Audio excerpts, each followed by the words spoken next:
sweetest day.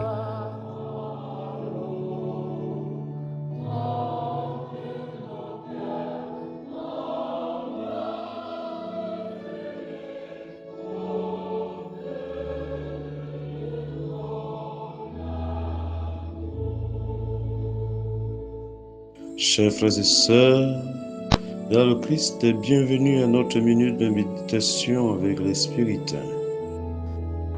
Nous célébrons aujourd'hui la solennité de la Toussaint, bien qu'elle soit célébrée le 1er novembre, mais dans certains diocèses, elle a été renvoyée à ce dimanche.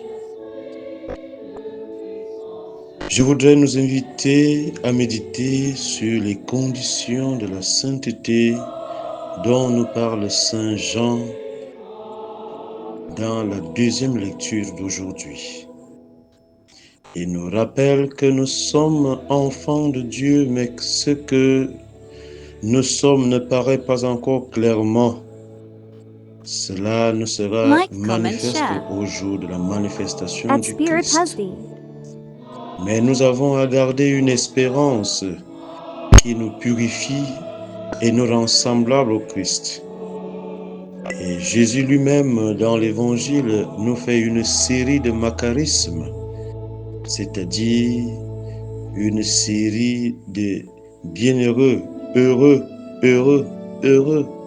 Les conditions pour être pur, il faut être pauvre de cœur et d'esprit, aimer la justice, mener une vie charitable avec les autres, accepter les persécutions, afin que notre juste souffrance soit bénéfique pour le salut des uns et des autres, les hommes nos frères. C'est la même vision qu'a Saint Jean à l'île de Patmos, encourageant ses frères et sœurs qui subissaient la persécution à cause de leur foi au Christ Jésus. Demandons à l'Esprit Saint de nous assister dans notre vécu quotidien afin que nous puissions nous aussi laver nos vêtements dans le sang de l'agneau par la qualité de notre vie et être comptés parmi ceux qui siégeront au banquet de l'agneau dans l'éternité. Prions. Dieu qui nous appelle à vivre une vie digne de toi, remplis-nous toujours du désir de faire le bien en dépit des difficultés et souffrances que nous pouvons rencontrer dans notre témoignage de vie de chrétiens.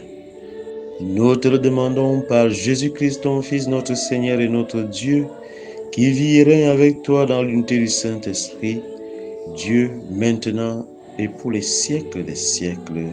Amen. Et que Dieu Tout-Puissant vous bénisse, le Père, le Fils et le Saint-Esprit.